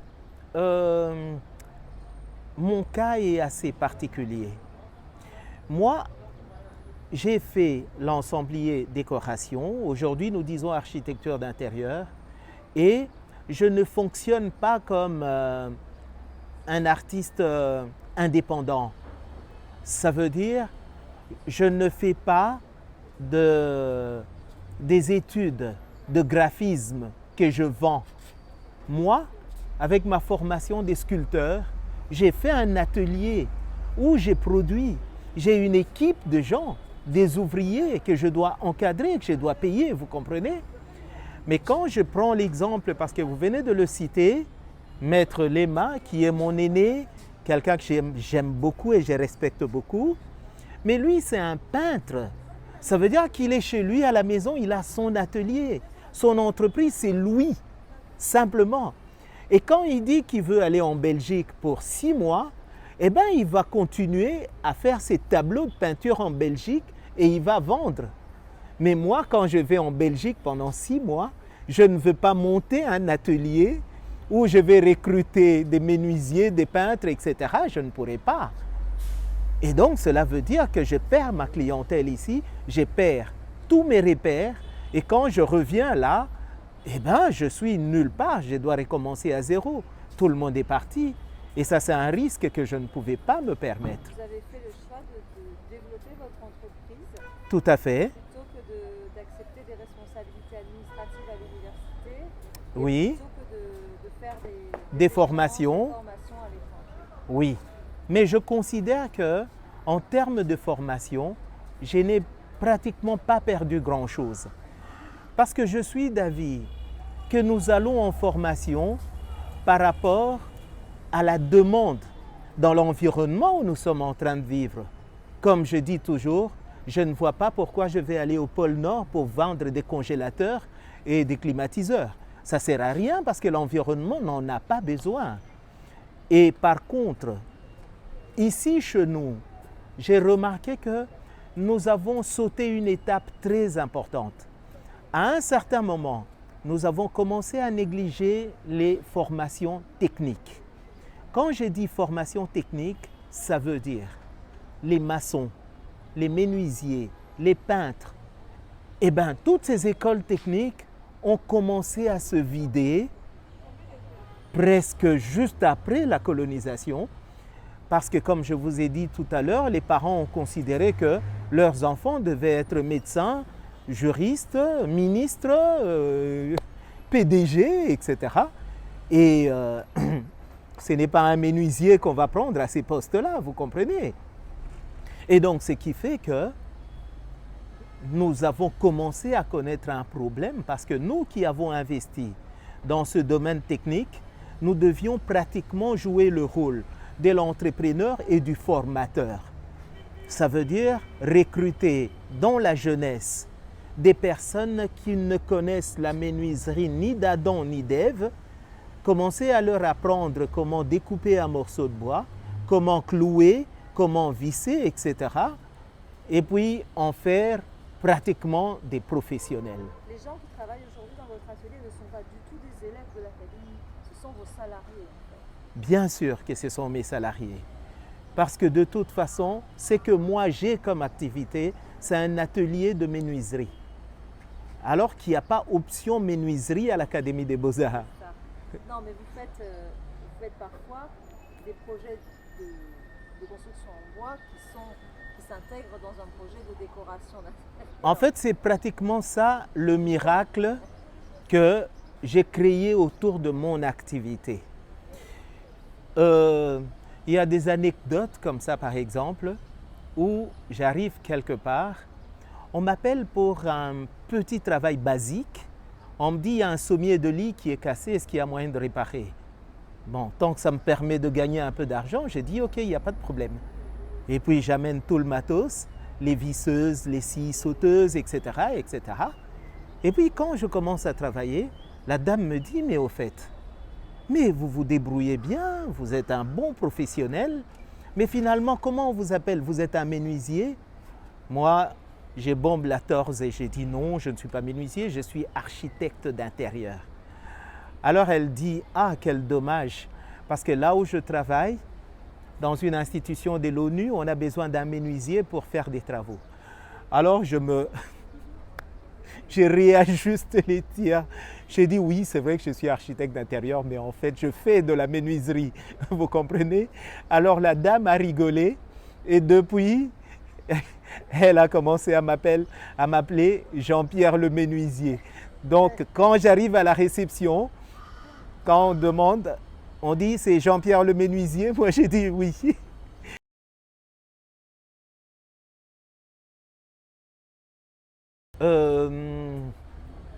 Avant l'histoire du mausolée de Musée Laurent Désiré Kabila, des années bien avant, il y a un artiste musicien bien connu qui s'appelait Pépé Calé, qui a fait la pluie et le beau temps, qui a fait beaucoup de voyages à travers le monde et tout, et qui est décédé à un certain moment, et qui avait des très bonnes relations avec un monsieur qui était un peu son sponsor. Alors le monsieur va décider de faire un dessin particulier pour l'espace où Pépé Calé avait été enterré. Ici à Kinshasa? Ici à Kinshasa et au cimetière de la Gombe. Pas loin, juste ici à côté. Je veux le visiter absolument. Il n'y a pas de problème. Alors, il va, après plusieurs péripéties, il va finir par tomber sur moi, sur recommandation. Et je vais discuter avec lui sur la structure de l'élément, les colonnes, les poutres, les motifs décoratifs, etc., etc. Et il y avait une idée particulièrement spéciale où je lui dis, étant donné qu'on dit que les artistes ne sont jamais morts, parce qu'ils survivent par rapport à leur œuvre. Alors je dis pourquoi est-ce que cet artiste doit être enterré? J'ai donné l'idée de faire un linceul qui couvre une espèce de corps invisible, mais qui est suspendu dans l'espace. Comme ça, je dis, lui n'est pas enterré, il est toujours vivant. Et effectivement, il continue à être vivant, il a fait de la très très bonne musique, on continue à écouter jusqu'à aujourd'hui. Ok? Le jour de l'inauguration de cet élément-là que tout le monde a appelé le mausolée de Pépé Calé, je suis la personne qui avait fait le discours pour expliquer l'histoire de cet ouvrage-là. Cela a été filmé, se passait à la télé et beaucoup de personnes ont vu ça. Un événement tout à fait lointain. Et puis j'ai oublié. Et après, il est arrivé malheureusement cet événement triste qui est l'assassinat de notre feu président Mouzé Laurent Désiré Kabila. Et directement, les gens commencent à réfléchir. Ils disent, mais on va faire comment? On ne va quand même pas l'enterrer comme n'importe qui. Il faudra lui faire un mausolée. Et quand on dit mausolée, il y a quelqu'un qui dit, mais au fait, moi je connais quelqu'un qui a déjà eu à travailler sur un projet comme celui-là.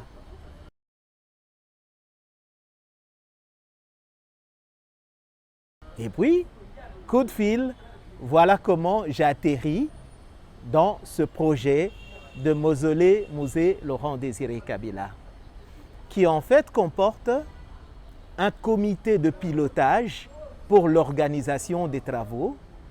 Et dans le comité de pilotage, il y avait quelqu'un que je connaissais aussi, et c'est d'ailleurs lui qui a milité à ce que je sois intégré dans ce projet-là. Alors donc, au moment où nous arrivons, il n'y avait pas seulement le mausolée, mais il y avait d'abord la chapelle ardente où devait se passer la veillée mortuaire qui devait se faire au Palais du Peuple. Et là donc, nous avons fait des dessins que nous avons fait approuver et nous avons installé cette chapelle ardente. Après, il y a un caveau qui a été construit parce que l'inhumation devait intervenir assez rapidement, mais c'est après qu'il fallait construire le mausolée. Cela se fait sous forme de concours. Nous avons présenté un projet à l'instar d'autres regroupements des designers, d'architectes d'intérieur, d'artistes. Et finalement, c'est notre projet qui avait gagné. Nous étions à 3 concepteurs. Ça veut dire le premier jour. Lorsque nous commençons à dessiner, je suis avec un sculpteur qui est assez célèbre, qui s'appelle Christophe Meko, qui a eu à travailler sur pas mal de monuments déjà ici à Kinshasa. Il a travaillé sur un monument qui malheureusement on a déplacé, qui était dédié en mémoire de Nelson Mandela, qui se trouvait au croisement du boulevard du 30 juin avec l'avenue 24 novembre. En fait, c'était une espèce de globe avec des lauriers et une colombe au-dessus, symbole de la paix, etc., etc. Okay? Il a travaillé sur bien d'autres choses également et nous nous sommes retrouvés comme ça. On était un peu amis déjà avant et cette histoire nous a rapprochés davantage. C'était son frère, William Meko. Donc on était à 3. Et c'est comme ça que nous avions commencé à travailler. Et nous sommes partis sur un principe simple qui est une étoile. Parce qu'en réfléchissant, nous nous sommes dit, Mouzé Laurent Désiré Kabila, le combattant du peuple, a été au maquis pendant très longtemps. Il a donc combattu le pouvoir en place pendant très longtemps et finalement, au moment où il accède au pouvoir, eh bien, à peine il est arrivé à Kinshasa en 1997 et déjà en 2001, il est assassiné. Donc il avait un grand projet qu'il n'a pas su réaliser. Donc vous disiez c'était une étoile. Voilà, une étoile et une étoile filante parce que c'était vraiment un bref instant. Alors nous avons dit que ça va être ça la base de la composition. Donc nous avons simplement posé une étoile au sol. nous avons pris le centre de l'étoile que nous avons soulevé, ça nous a donné cette forme-là d'une tente qui en fait est le symbole du maquisard. Quelqu'un qui ne pouvait pas rester en place parce que chaque fois il était agressé, donc il devait se déplacer avec son logis. Et quoi de plus simple à démonter, à remonter qu'une tente? Ok? Et après, quand on le relève sous forme de tente, on l'épanouit légèrement au-dessus comme une couronne parce que nous avons considéré que finalement, ce n'était pas n'importe qui. C'était un roi. Donc, nous avons appelé, nous, les trios de Christophe, William, Meko et moi, on a appelé cette œuvre le couronnement. Parce que finalement, ça venait couronner la vie de ce combattant. Et les mains alors? Les mains avec les palmes du martyr? Non. Pas ça. En fait, après, il y avait les colonnes qui devaient soutenir la tente. Et on a commencé à réfléchir quel symbole fort on pouvait donner à ça, parce que après avoir réfléchi aussi intensement sur cette histoire d'étoiles filantes, des tentes et des couronnements, et puis mettre 4 bêtes colonnes ou 5 bêtes colonnes, ça ne fonctionnait pas. Alors pendant ce temps, Mosè avait eu, avant sa mort, avant son assassinat, le temps d'élancer des grandes idées. Il avait dit par exemple que le peuple devait se prendre en charge. Donc ça veut dire que le peuple ne pouvait pas attendre à chaque fois que le gouvernement, que les institutions internationales, etc. viennent en aide. Non, on devait avoir des programmes où le peuple se prend en charge sur le plan de l'agriculture, sur le plan de l'éducation, etc., etc. Et puis finalement, en conclusion, il dit, pour avoir la paix, il faut se battre. Et le mot clé était, ou le terme clé était, la paix se gagne. Ça ne se donne pas, mais ça se gagne. Et c'est ça qui était symbolisé par un bras enchaîné, mais que l'on vient de briser. On vient de briser la chaîne. Et c'est de cette manière-là qu'on gagne la paix. Alors ce slogan-là s'exprimait régulièrement pendant les émissions télé, avant les informations par exemple, les infos télévisées, il y a cette main-là qui apparaissait avec la chaîne qui se brise et on disait la paix se gagne. On a dit ben voilà, c'est ça le symbole fort qu'il faut prendre pour couvrir les colonnes. Et c'est comme ça que vous avez ces 5 mains-là qui se terminent par une chaîne qui se brise. Donc voilà. Mais elle porte une palme, il y a une...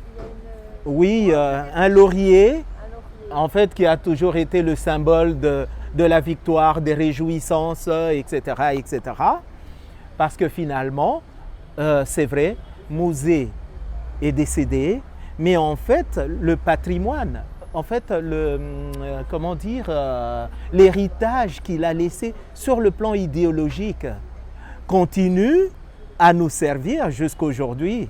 Donc, finalement, sa mort n'aura pas été une fin, mais plutôt un commencement dans le changement des mentalités, dans une certaine adoption des philosophies de prise en charge. Il disait par exemple, on l'a appelé le combattant du peuple. Ah, il y a un autre slogan qu'il avait lancé par exemple, il dit « Ne jamais trahir la patrie ». Ok? Et ça, c'est quelque chose qui était assez fort quand on imagine que après tous les remous que j'avais expliqués tout à l'heure ici, après les années 80, c'était devenu difficile, il y avait la course au pouvoir, etc., etc. Eh bien, quelqu'un qui vous dit « Nous ne devons plus être individualistes, nous devons travailler dans les communautés ». Et il a créé des communautés qu'on a appelées CPP à l'époque. Communauté je ne me rappelle plus, pouvoir populaire, quelque chose comme ça, qui était instauré pratiquement partout dans les universités, dans les entreprises, etc., etc. Donc, bref, voilà comment est-ce que je pourrais expliquer en bref l'aventure des participations au projet du mausolée, mais quand je l'explique aussi brièvement, en réalité, ce n'est pas comme ça que ça s'est passé. Parce que l'aventure a duré pratiquement une année. Et si j'ai bien compris, elle n'a pas été totalement payée. Le problème de paiement, c'est un autre problème maintenant. Parce qu'en fait, lorsque nous nous engageons en tant que bureau d'études, mais il y a un comité de suivi des travaux. Je me rappelle toujours une fois, nous sommes avec le secrétaire général du ministère des Travaux publics. Quand on lui énumère les paiements que nous avons reçus par rapport aux travaux de mausolée, et puis nous nous plaignons en disant que, en fait, nous, ce qu'on attendait, c'était beaucoup plus que ça. Le monsieur s'étonne et nous dit, vous savez que ce n'est pas dans la politique du ministère de TP de payer des études avec des sommes faramineuses. Donc, en fait, l'avantage était accordé à l'entreprise qui réalisait les travaux parce qu'en fait, on finit par remarquer, et je vais vous dire pourquoi, et cela m'a créé même une déformation professionnelle aussi, parce qu'on considère que lui, il doit acheter du sable, du ciment, des barres de fer, etc. Il doit payer les ouvriers. Et le bureau d'études, c'est des gens qui restent dans un bureau climatisé, qui font quelques dessins et qui ramènent. Alors pourquoi ils doivent avoir beaucoup d'argent? Voilà, c'est une façon de voir. Nous sommes tombés victimes de ça. Dommage, parce que moi, je crois avoir suivi un jour le monsieur qui avait dessiné le symbole de héros. Je crois que ce gars-là doit avoir gagné beaucoup d'argent. Le deuxième problème que nous avons eu, c'est quoi? En tant que concepteurs, nous devions bénéficier des droits d'auteur par rapport à cette œuvre. Eh bien, il y a également un problème d'expoliation toujours par rapport aux droits d'auteur chez nous. Et ça ne concerne pas que les architectes, les designers, mais même les artistes et musiciens, les gens de théâtre et tout. Et c'est comme ça qu'ils vont s'affilier à des sociétés de droits d'auteur comme la SABAM, la SACEM, en France, en Belgique, parce que là, ils considèrent que leurs droits sont pris en compte de manière plus sérieuse, simplement. Et qu'est-ce qui vous a été spolié exactement alors sur ce projet? Bon, mais déjà tout de suite, après avoir décidé que c'est notre maquette, c'est notre projet qui va être, qui a été retenu, il y a la première manifestation officielle. Nous nous rendons compte qu'on a imprimé des pagnes avec l'image de notre conception et nous, on n'est pas au courant. Vous comprenez? Ça commence comme ça tout de suite. Ben voilà. Nous, on dit non, c'est pas sérieux. C'est une production commerciale parce que ces pagnes ont été vendus. La moindre des choses est quand même qu'on nous rétrocède quelque chose. Eh bien, on n'a jamais rien eu. Vous comprenez? Et puis finalement, bon, il y a eu des ouvrages qui ont été édités avec les images du mausolée dedans. Mais ce sont des ouvrages qui ont été vendus. Il y a des gens qui ont organisé de prises de vue, qui ont fait peut-être de... Comment on les appelle des gens en musique, des clips vidéo, etc. Mais tout ça, ça rapporte de l'argent. Et nous, on n'a rien du tout. OK? Donc vous n'avez pas été très bien payé au moment de l'achat en fait? Non. Et il n'y a eu aucun respect du droit de propriété? Oui. Voilà. Ça, c'est vrai. Bon. Mais en définitive, comme nous disons, c'est ça le lot quotidien de tout ce qui concerne les droits et les obligations chez nous. En fait, si vous voulez aller en bataille par rapport à ces choses-là, eh bien, je vous souhaite bonne chance, mais je sais que vous allez perdre beaucoup plus d'argent que ce que vous avez peut-être avoir la possibilité de récupérer. Alors, généralement, les gens baissent les bras. Mais finalement, c'est C'est comme ça un peu partout. Il y a beaucoup de chansons qui sont spoliées, il y a des œuvres d'art plastique qui apparaissent dans des revues et les auteurs n'y gagnent pas grand-chose. Et d'ailleurs, l'exemple le plus malheureux, à mon avis, c'est l'exemple du grand monument célèbre qu'on appelle le batteur de tam-tam. Voilà, avec le défunt maître Loufoy, paix à son âme. Mais c'est triste à dire, mais il est pratiquement mort dans la misère. Mais pourtant, cette histoire a fait le tour du monde. Combien de personnes sont venues se faire photographier devant cette affaire-là, etc., etc. Et ça, à mon avis, c'est juste une volonté politique. Décider que désormais, sur chaque dollar versé sur cette affaire-là, 1/10 ou 1/100 peut revenir à cet artiste-là. C'est pas compliqué, ça peut se décider. Mais bon, voilà.